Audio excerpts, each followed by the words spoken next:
The BAA survived its first winter. Now came the harder part, proving it could thrive. The summer of 1947 was a scramble of signings, sales pitches, and second thoughts. Owners studied gate receipts and learned a blunt lesson. Big cities and famous buildings helped, but they didn't guarantee profits. Travel by rail devoured budgets. Doubleheaders and college preliminaries were used to goose attendance. Still, momentum existed. The Philadelphia Warriors, fresh off the inaugural title behind Joe Fulks, returned as the league's headliners. In New York, promoter Ned Irish worked the Garden calendar like a maestro, slotting the Knicks after college games to keep fans in their seats. Meanwhile, the rival NBL, rooted in Midwestern factory towns, kept its grip on seasoned talent and stable sponsors. The leagues eyed each other like boxers in adjacent rings, testing the ropes. The BAA strategy remained clear. Big markets, big arenas, big ambition. The BAA also tinkered with presentation. Better lighting, improved scoreboards, tighter security, and more family-friendly promotion. Executives courted sports editors, arguing pro basketball could be as compelling as the NHL or boxing.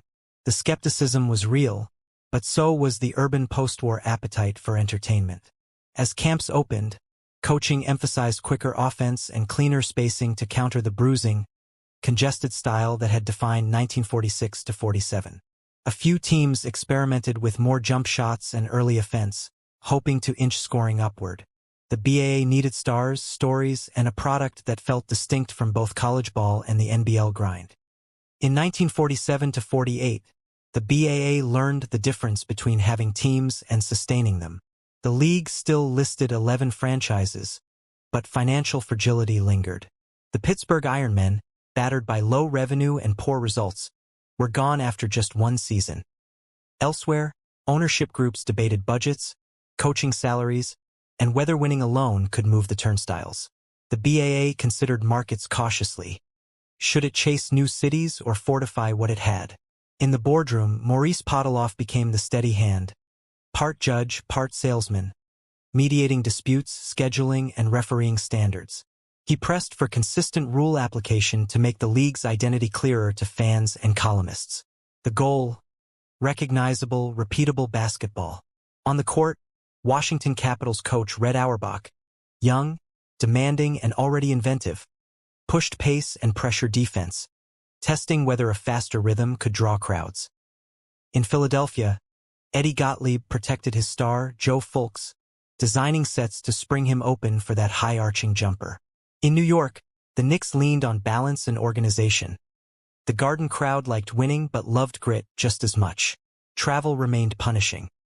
Back-to-backs in distant cities, ice shows bumping basketball dates, and winter storms delaying trains. Trainers taped ankles on rattling cars. Players lugged canvas bags across drafty platforms. The BAA was a professional league but often felt like a startup on steel rails. The second season nudged the game forward. More jump shots, more set plays to create cleaner looks, and a creeping realization: spacing mattered. Defenses still packed the lane, but coaches began to counter with early screens and quick reversals to free scorers on the wing. Joe Fulks remained the BAA's marquee attraction. His scoring flurries drew headlines. Yet other names surfaced. Bones McKinney in Washington as a charismatic leader. Ed Sadowski working as a capable big. New York guards whose steady play suited close games in the Garden glare. The Chicago Stags, finals runners-up the prior spring, tried to convert their near-miss into swagger. Officiating tightened incrementally. The league wanted physicality without mayhem, aware that too many wrestling matches turned off casual fans. Writers began to note a subtle uptick in scoring. Not a revolution, but enough to suggest pro ball could be both tough and watchable. The BAA also invested in public relations. Programs with player bios, more reliable statistics, and consistent standings reports syndicated to newspapers. Slowly, the personalities of teams, New York's poise, Philly's firepower, Washington's structure, gave the league texture. Beneath it all, a chess match with the NBL simmered. Each league claimed legitimacy. Players weighed salaries, travel, and visibility. The BAA could promise the Garden, Boston Garden, and Philly crowds. The NBL promised steady backing from industrial sponsors and a proven circuit. Spring 1948 arrived with the BAA's credibility on the line. The playoffs would sell the sport or expose its seams. The Knicks, Warriors, Capitals, and Stags all believed they had a lane to the title. Philadelphia relied on Fulks and timely contributions from a rugged supporting cast. Washington banked on system and discipline. New York trusted balance. Chicago's hope was length and defense. Series were tight, travel-heavy, and tactical. Coaches adjusted matchups rapidly. Trap the hot hand, force secondary scorers, junk defenses for a quarter to flip momentum. Crowds responded.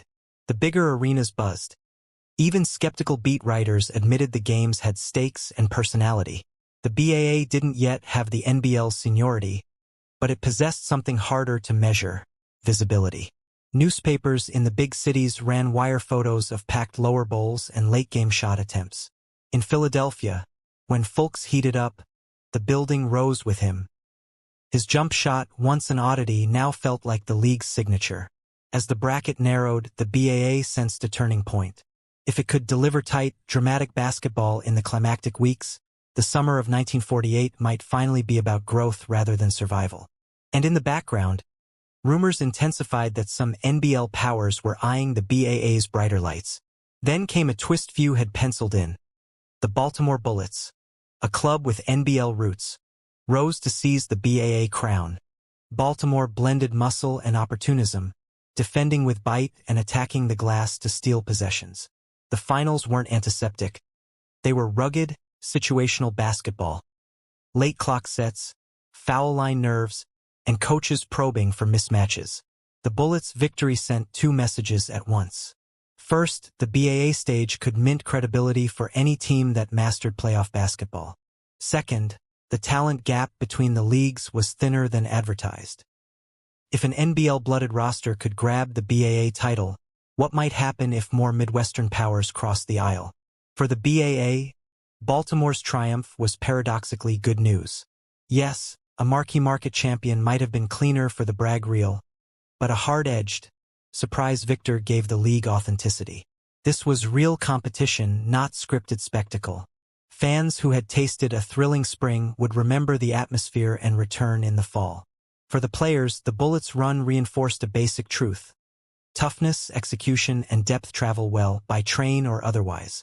In Philadelphia, Fulks had still burnished his legend. In New York, the Knicks' steady climb fed hope. In Washington, the Auerbach blueprint had shown promise. The BAA now had storylines, and the media finally had a richer vocabulary to describe pro hoops beyond football on wood. The 1947-48 campaign left the BAA tougher, wiser, and, crucially, more interesting. But it also sharpened the question: why sustain two major leagues? Owners tallied books and compared notes with trusted confidants in the other circuit. The BAA's big city footprint and the NBL's seasoned rosters were complementary assets, not permanent fault lines. Player bidding wars inflated costs. Fan confusion diluted marketing. Quietly, power brokers began exploring alignment. The Bullets Championship, a team with NBL DNA, became Exhibit A that the sport's best belonged under one banner. Inside offices, Maurice Podoloff urged stability. Standard contracts, tighter scheduling, and consistent officiating. Coaches kept pushing the game forward. More space, more pace, more purpose. The jump shot was no longer a novelty. It was a weapon. By late summer, momentum for a unified top league was undeniable. The conversations that would produce the NBA in 1949 were not yet public, but the path had been laid by the sweat and scuffles of 1947-48. In its second year, the BAA didn't just survive, it compelled. New champions emerged, new tactics took root, and the audience began to lean in. The next chapter would change everything. Rival leagues, converging, the birth of a single banner, and the dawn of a new name.